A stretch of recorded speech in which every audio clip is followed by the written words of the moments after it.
ഇന്ന് നമ്മൾ ചെയ്യാൻ പോകുന്ന വൈറലായിട്ടുള്ള അക്കോർഡിയൻ പൊട്ടറ്റോസാണ്. അതിനായിട്ട് അത്യാവശ്യം വലിപ്പമുള്ള 2 ഷേപ്പുള്ള പൊട്ടറ്റോസ് എടുത്ത് കഴുകി വൃത്തിയാക്കിയിട്ട് അത്യാവശ്യം ഈ ഒരു തിക്നെസ്സിൽ കട്ട് ചെയ്തെടുത്തിട്ടുണ്ട്.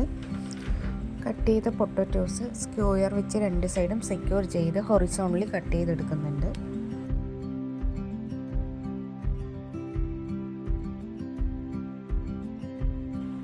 ഓപ്പോസിറ്റ് സൈഡും സ്ക്വയർ വെച്ച് സെക്യൂർ ചെയ്തിട്ട് ഡയഗണലി കട്ട് ചെയ്തെടുക്കുന്നുണ്ട്.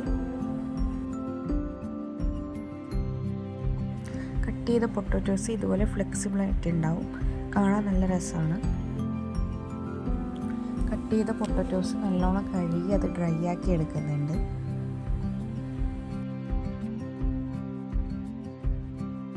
ഇനി പൊട്ടറ്റോ ഫ്രൈ ചെയ്യാനായിട്ട് സിമ്പിളായിട്ട് ഒരു മാഗ്നീഷൻ റെഡിയാക്കാം. കോൺഫ്ലവർ, മുളക് പൊടി, വെള്ളം, ഉപ്പും കൂടിയിട്ട് നല്ലോണം മിക്സ് ചെയ്തെടുക്കുക.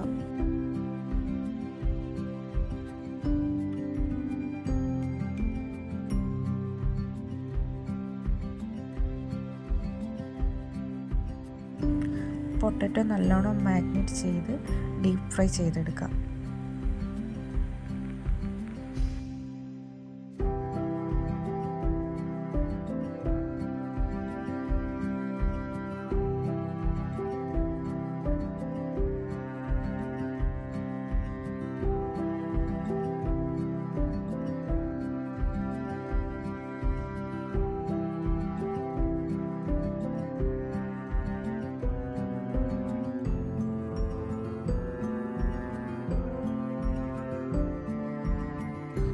നമ്മുടെ ക്രിസ്പി ആയിട്ടുള്ള അക്കോർഡിയൻ പൊട്ടറ്റോസ് റെഡിയായി. വീഡിയോ ഇഷ്ടമായെങ്കിൽ എല്ലാവരും ഷെയർ ചെയ്യുക, സബ്സ്ക്രൈബ് ചെയ്യുക, ലൈക്ക് ചെയ്യുക.